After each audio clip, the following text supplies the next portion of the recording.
Have you ever walked into a room and instantly felt the presence of someone who didn't say a single word?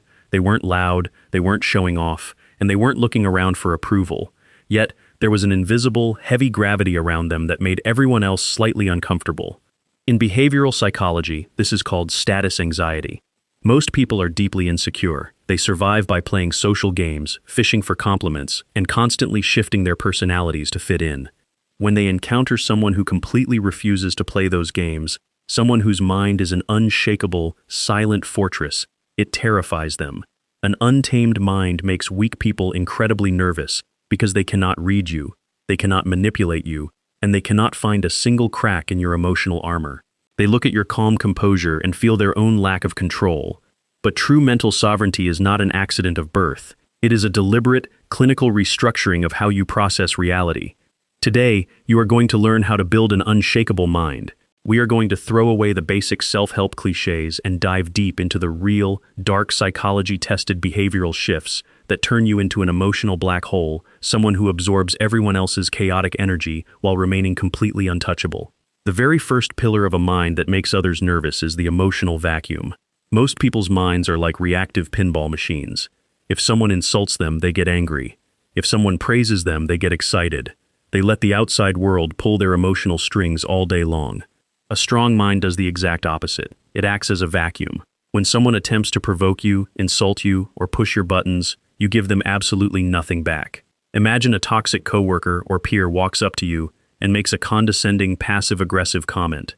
Instead of snapping back or defending your character, you simply look them dead in the eye, stay perfectly silent for 3 seconds, and give a slight, neutral nod. Then, you calmly look back down at your work. This zero reactivity rule completely shatters a manipulator's brain. When they throw negativity at you, they expect an equal emotional reaction to balance the scale. When you absorb their insult and offer dead silence instead, you create a psychological void. They are left holding their own toxic energy, desperately wondering, what is this person thinking? Why aren't they scared of me? Your stillness exposes their weakness. The second pillar is breaking the script of politeness. Social anxiety forces most people to fill awkward silences.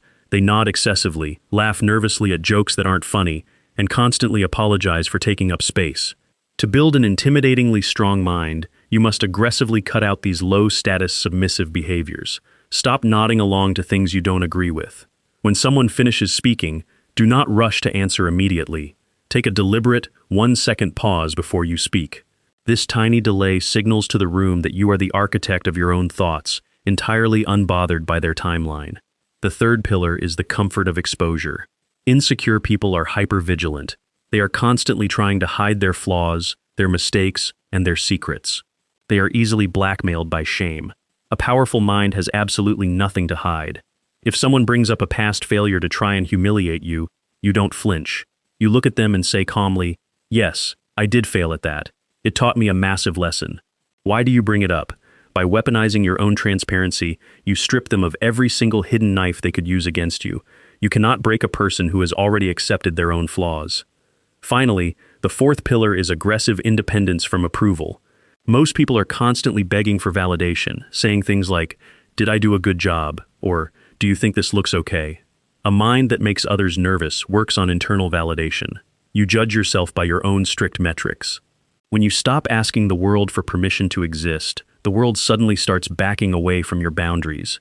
Building a mind this strong is not about becoming a bully, and it isn't about being cruel. It is about reaching a state of absolute psychological peace. It is the realization that no one can make you feel small without your explicit, written permission. The next time the world tries to throw you off balance, freeze your expressions, execute the pause, and let them drown in their own nervous energy. You are the master of your internal fortress.